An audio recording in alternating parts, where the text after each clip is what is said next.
Namaste and welcome, beloved mighty companions, to this holy circle of light, the celebration of unending love. Feels really good to join with Jesus in a moment of light.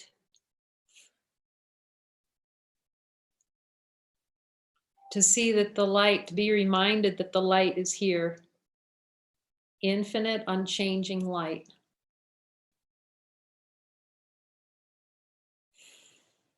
Let's ask Jesus, is the light here already? He would say, could it be anywhere else? But with you, wherever you go, shining. Would the Father give it over there to somebody else?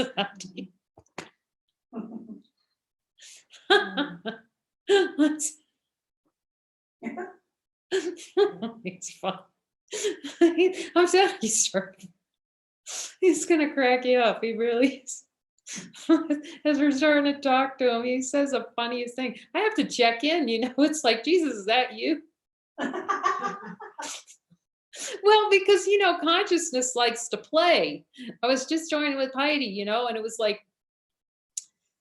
Jesus had just been, of course, talking to me about how consciousness likes to try to co-opt Jesus in its play, And it was such a good reminder to really make sure we're not metaphysical sidewaying, hashtag metaphysical sideways, even Jesus's voice, we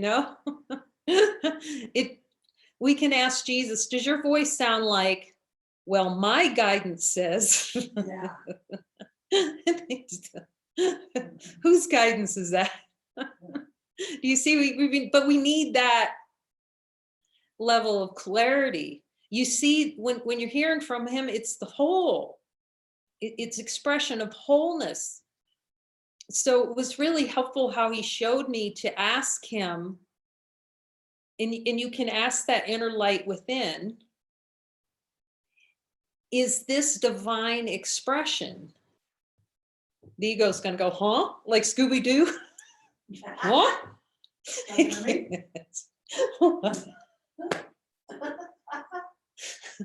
Consciousness can't answer that.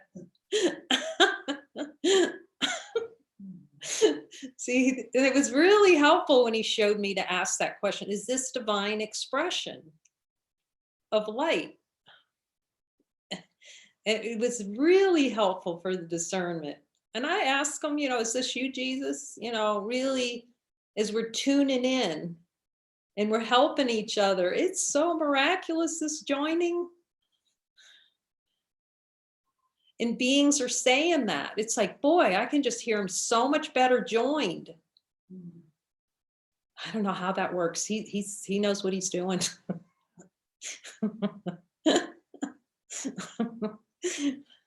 And you just, all this love comes. Like I was joining with Heidi, it was like, whoa. That's how it gets to be. You just sit there, wow.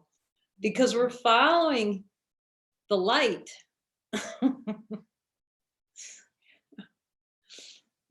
And we see how much we really love our brother is that symbol of God in our minds. All that is. And he's putting us in heaven's playground together. It's like,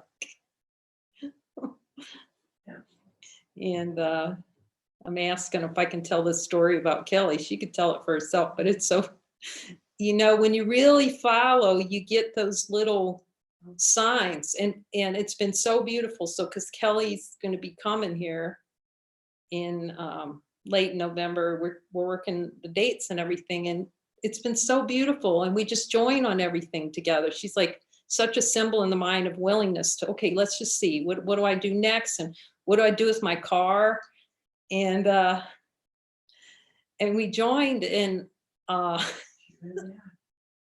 yeah, she can put it up on the, maybe she'd share it up on the board but basically she put it out there because she needed a place to store her car, and she asked, and she comes back and says, okay, I think somebody out on, what's the name of it?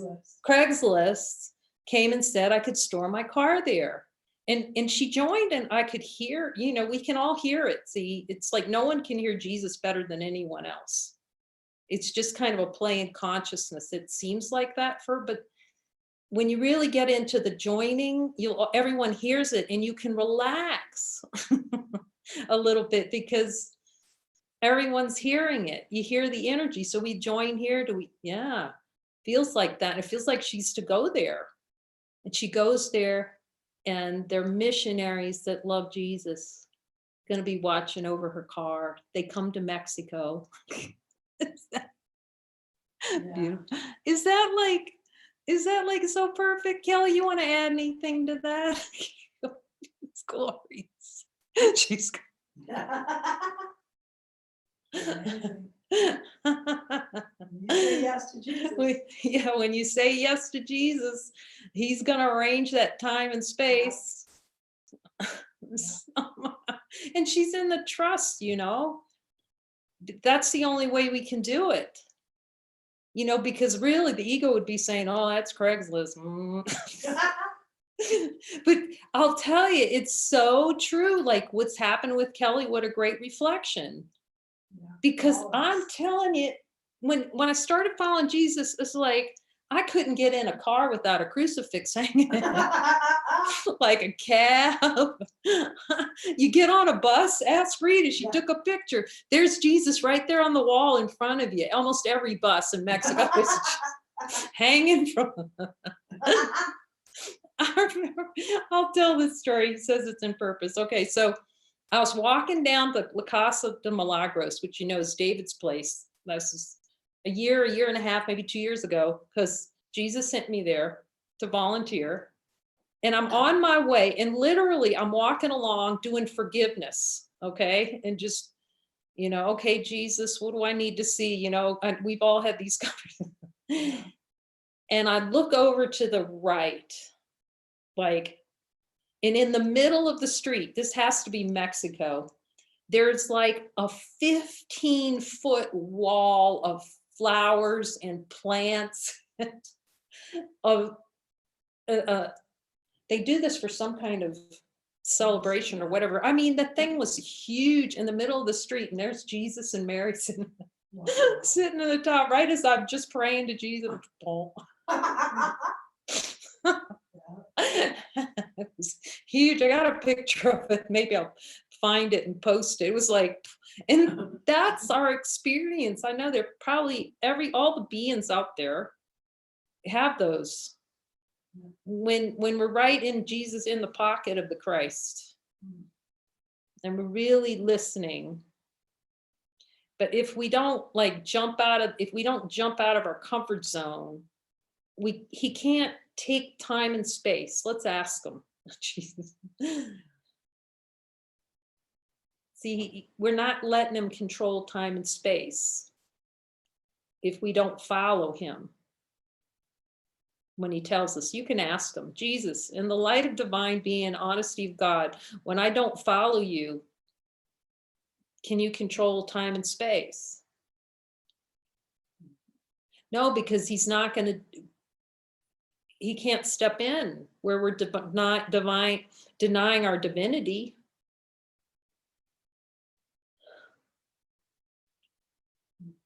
And because of the play in consciousness, the ego is going to go, it's like we've talked, it's Star Trek Enterprise, when the Klingons come, that's how the ego starts acting, wah, wah, red alert, wah, wah, red alert.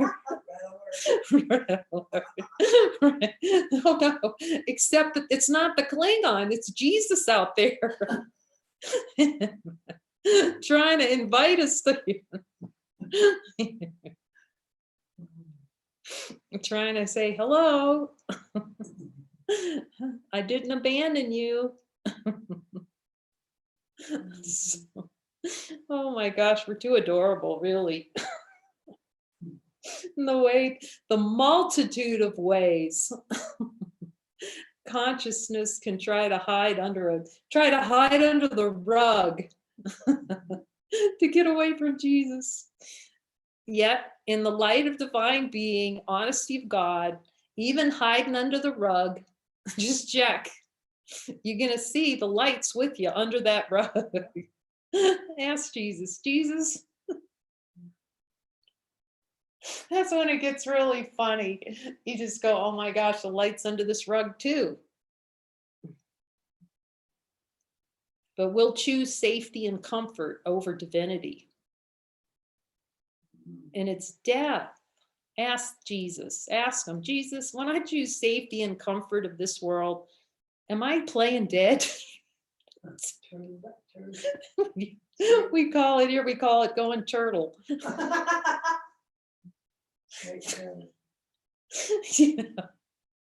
we pull our little head in. No. Even when you play turtle, you can ask the light. We pull our, Jesus, is the light still here? Yes, infinite light's always here. We're just so adorable. And is Jesus still there when you're playing turtle? Ask him, Jesus, when I'm playing turtle, and I'm under the rug. Are you still with me? Is the light still here?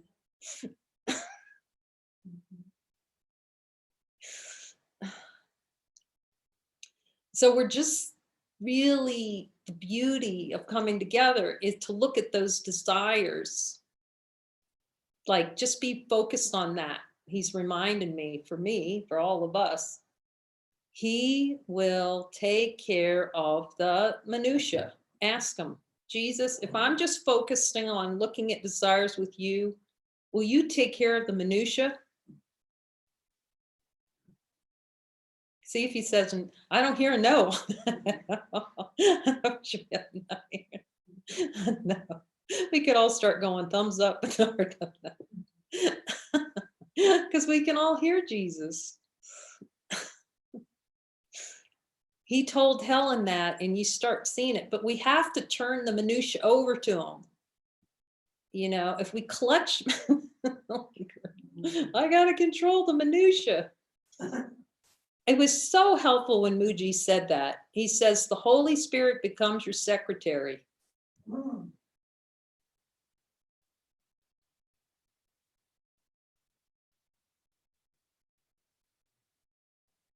Oh, that's a really good one. He's saying, and if I'm not telling you it's important, you know, I have to learn to listen to him, right? And not ignore him. Once you start really listening to him and he keeps reassuring you, like he's doing to me right now, that if you're not hearing it, it's not important. Because consciousness tries to make everything that appears important and urgent. Ask Jesus, Jesus, is that the play of consciousness?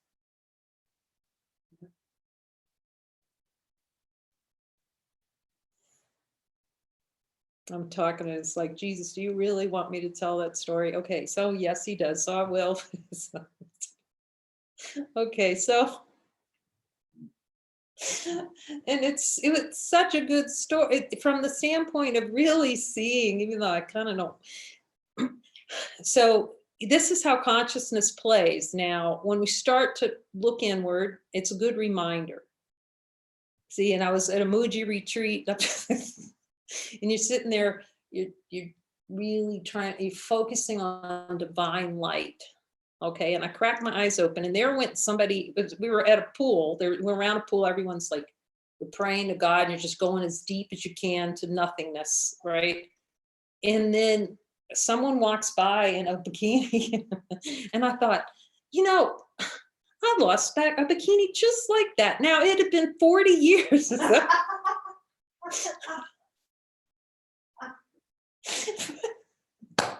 since I wore a bikini. Or whatever, you know. It's in purpose to tell that, because we have to start seeing how, you know, as soon as you kind of get close to infinite, you know, that's why in these light, that's when we're joining, we're really focusing on his instructions step by step. Okay, so so many pings coming in. Okay. Really focusing on his instructions, step by step, because you'll see it. You'll be sitting there and, suddenly you're 5 or something, out going to the left because it's the play of consciousness.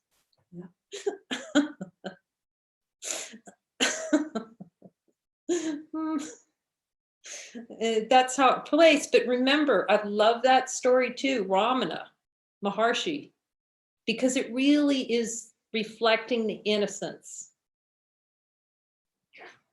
Okay? When beings would ask him about, meditating on what we are, and they would talk about, oh, but then they talk about these plays in consciousness, and all the things that happen to seem to distract from seeing that we're light. He's just suggests, Ramana said, it's like a cow in the barn where all the fresh grass is being placed. The cow, all this beautiful grass, and the cow just wanders out and goes into the field and does whatever it does. And then he said, this is how the mind works. You just gently lead it back into the barn of infinite. And that's what Jesus is doing. He's coming out, he's calling you, come on, and we'll be over here with me in the light. Then you wander back out.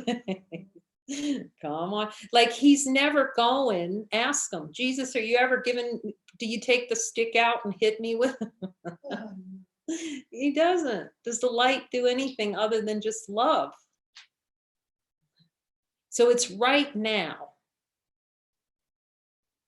And that's so helpful. Ask the light. In the light of divine being and honesty of God. And we asked this before, but he's bringing it up. I must need to hear it. Does the infinite light care anything about your past? No. Does it have Akashic records in there?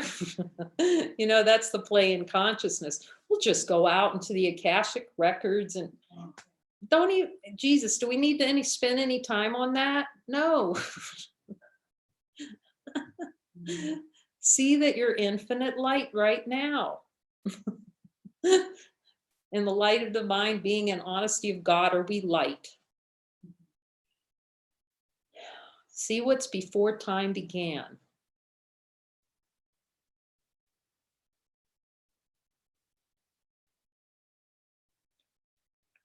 What's here before time began? Does infinite light know time? He says, start there. Infinite, unchanging light. Something, it's not a thing. There's no words for it. Before thought, before feelings, before emotions, just kind of lay those down. Aside but a moment. Lesson 44, and just notice.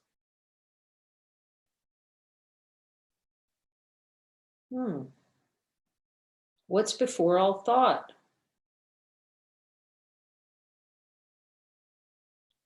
And does what's here before thought leave when thoughts come up? Or is it here even when thought is here?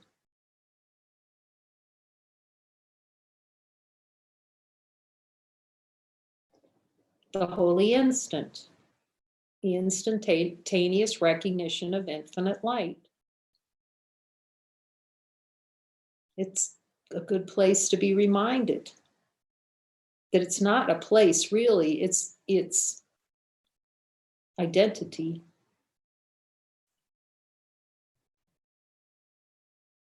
But yet consciousness plays to just try to obscure what's always here as we look at these desires. So we'll keep going on chapter 11, the desire to deny love.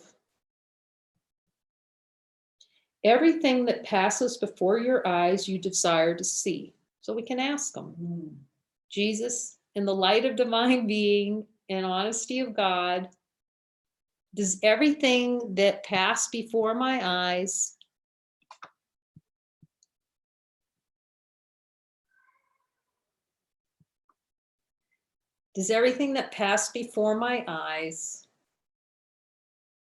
do I desire to see it?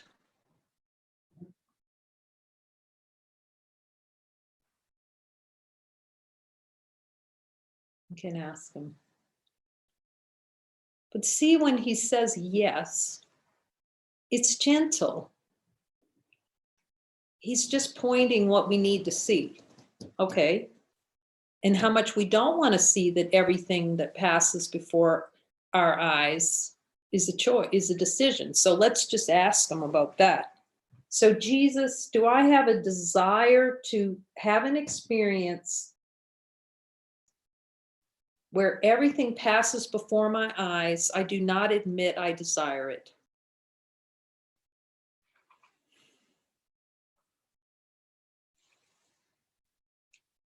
Do I want an experience that I desire everything that passes before my eyes, but I want to pretend like I don't desire it? That's deep.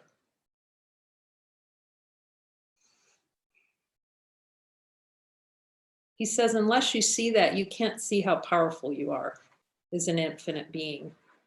Without seeing that, you can't see, you'll feel subject to the world. He says you'll feel subject to the world without allowing yourself to see that everything that passes before your eyes is a desire.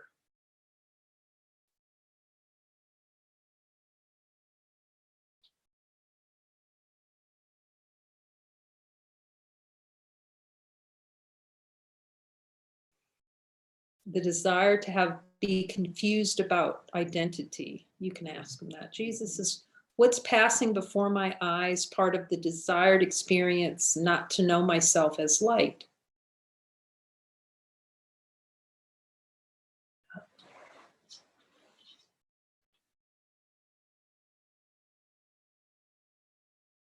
And it becomes really more and more obvious why we need his help. Because we desire an experience of projecting that dream and wanting to be impacted by it for experience. Experience the hologram. Yet it's the desire to abandon recognition of light.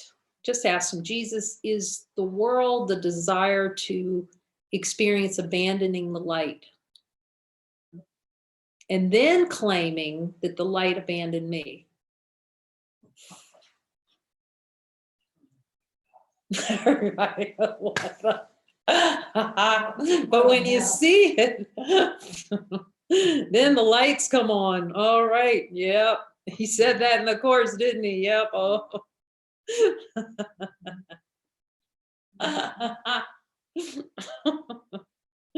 All righty. That's what I didn't want to see very much today, Jesus. I wasn't really wanting to see that everything I see with these eyeballs I desire.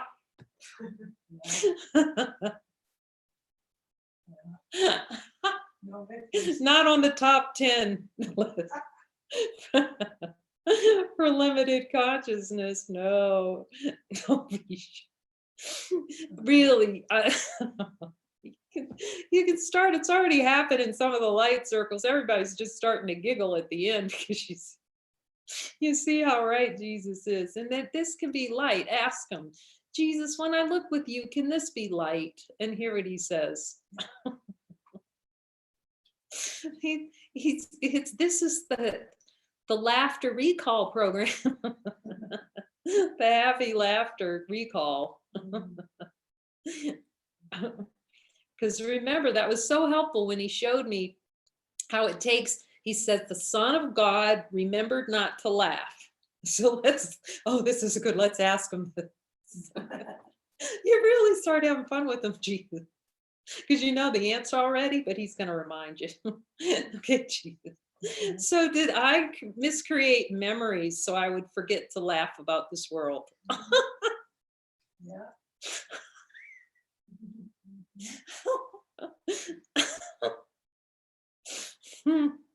Okay. Yes, I did. Okay.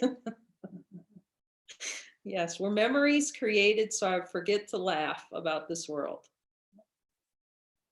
But it's a relief when you admit it. It's like, okay, I really didn't want to see that.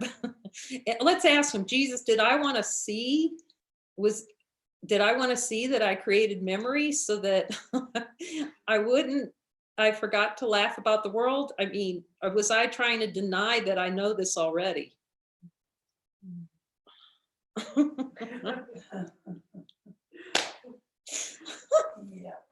That's why we need Jesus to tell us. We can't even tell what we're denying from ourselves.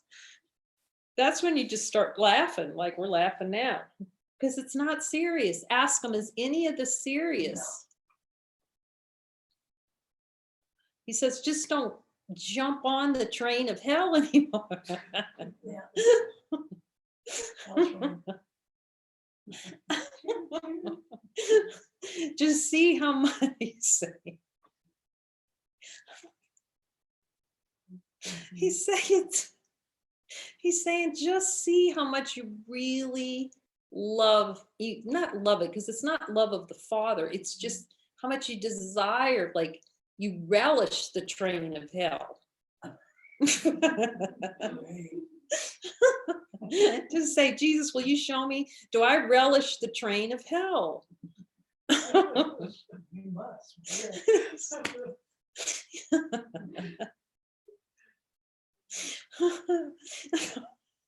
That's why I'm see really these joining sessions, you start out and you do look, you look with them, and then you just start laughing because you see he's pointing directly to insanity. It's like the Joker running at the end when he saw, oh gosh, I'm innocent of everything. And he's just playing the running, but he knew he was innocent. The happy dream. We see we're innocent. Jesus, do we know we're innocent already? And hear what he says. Yes, you do. But you want to play like you're not innocent. Jesus, do I like pretending like I'm not innocent?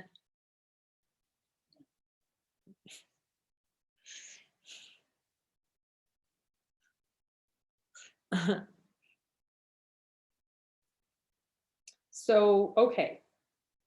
So every sound, every eyes, everything that passes before your eyes, you desire to see.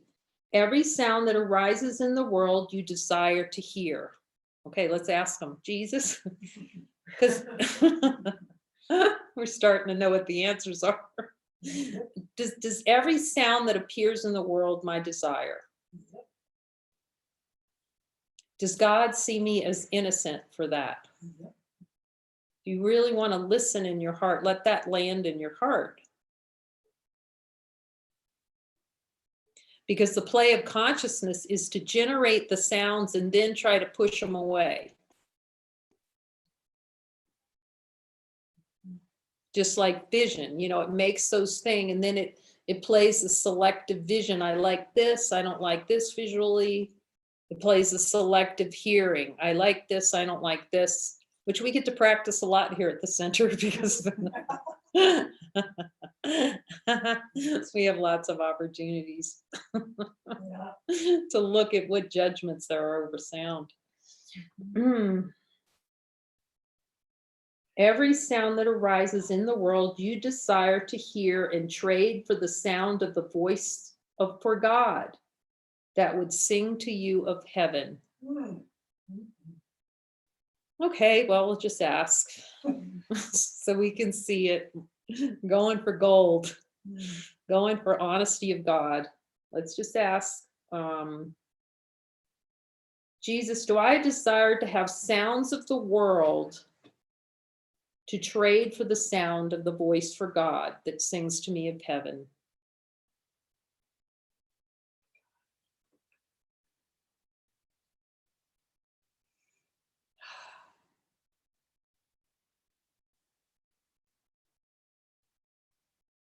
all the tastes, every touch, every movement you desire to experience.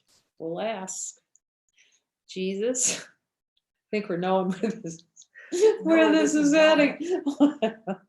Okay, all the tastes, every touch, every movement you desire to experience. Okay, Jesus, does every taste do I desire? Every touch? We just look directly. Go ahead, give it to us, Jesus. Every movement.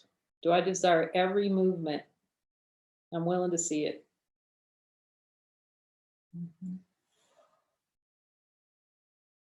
When you see all of it, it'll send you mystical.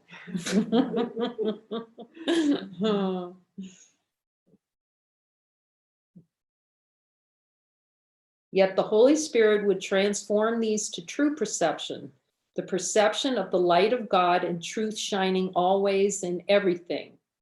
Let's just ask Jesus, are you here to help me transform these tastes and sounds and touches and feelings to true perception? Ask him, are you here to help me?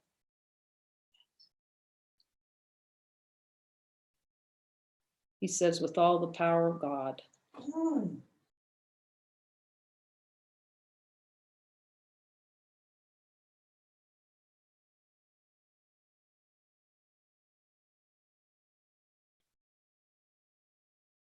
The perception of the light of God and truth shining always in everything. Are you here to help me change my perception of the truth of God shining in everything? Ask him. Let him tell you how he's here to make your heart sing, to help you see through the denial that your heart's already singing.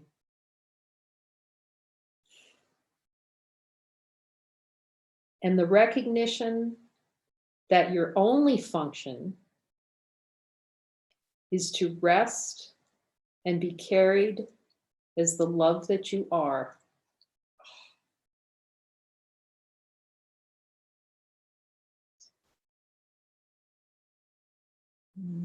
Jesus, is your only function to show me that my function is to rest and be carried as the love that I am.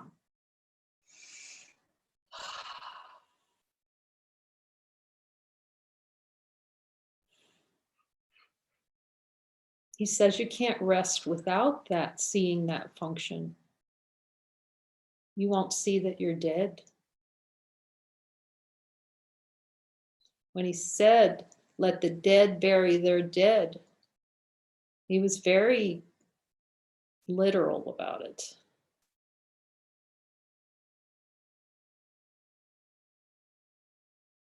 God has no requirements of you. Let's just ask the light that, so we can be really clear.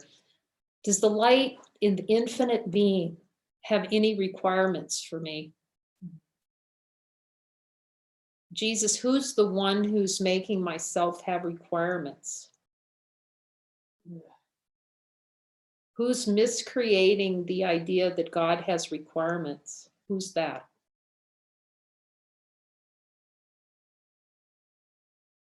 Can we find that one? Is the light coming in and kind of handing over a list going, here's all my requirements for you?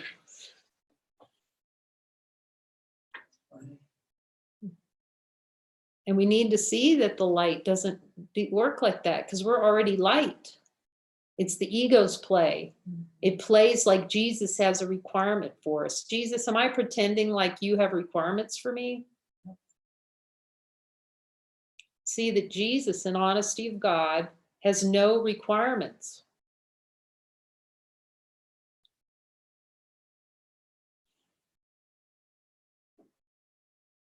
He just points us back to identity, your infinite light.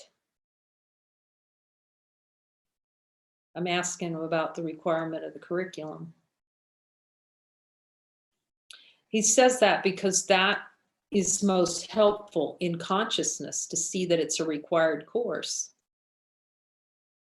We're requiring it of ourselves because If you look at the light doesn't have any requirements for us.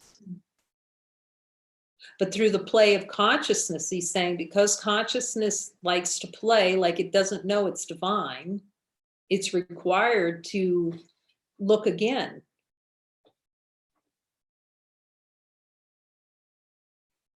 To look again and follow the Son of Jesus.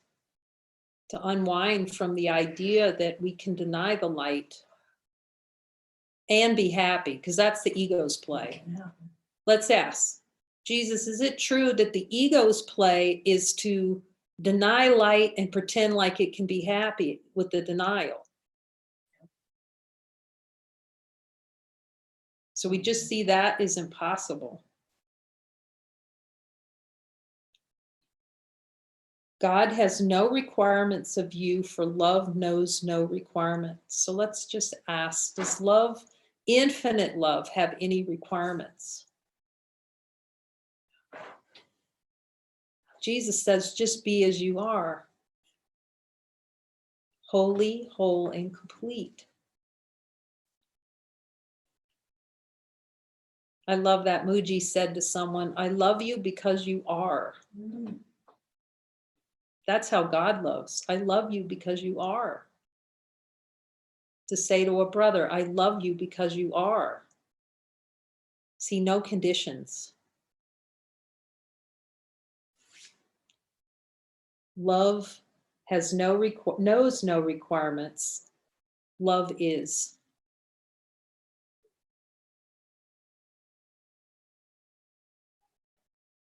See easily that the light within you knows nothing of tastes, nor smells, nor touches. Does infinite light know taste?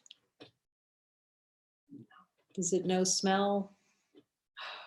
It doesn't know touch. It just loves. Love just is. It knows nothing of problems or burdens or heaviness or sadness or suffering or other. Let's just ask in the light of divine being, does light, infinite light, know anything about problems? Light of being, the light that lights everyone who's born, does it know problems in our direct experience? Does it know burdens? Does it know heaviness or sadness? Does it know sadness, the infinite light? Does it know suffering? Does it know an other? Does the light within know other? It is unmoving, untouched by time or space or anything that moves. Would you lay your head on the pillow of death and destruction, of desire for experience, rather than simply look with me to see what you have made and how it holds no power over you?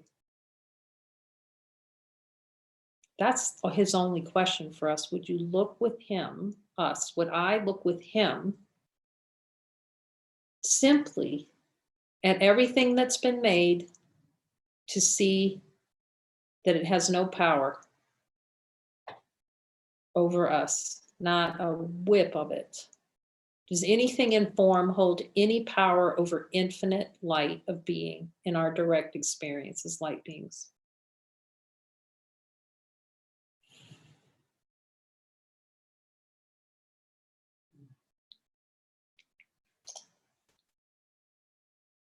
That's our only function, is to see.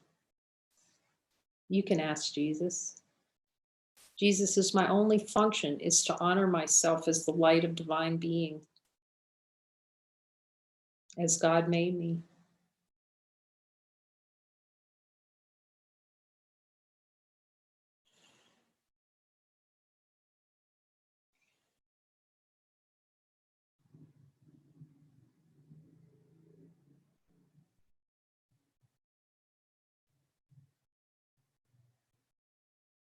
Amen.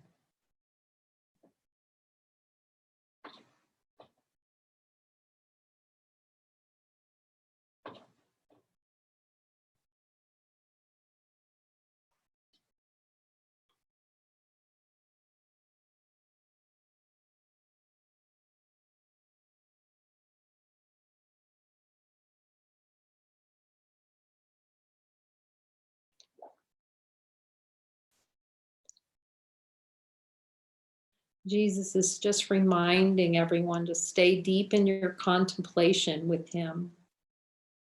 Deep in your contemplation of listening to that voice and loving that voice within. Following the voice within and joining with your brother as things arise, seemingly, so he can tell you it's nothing. Mm. Let him bear the good news in our hearts. Mm. Yay. Yay. Hashtag happy dream. Get me over here. Holy happy dream. Where are you? Oh, she's over there on the couch. Love you all.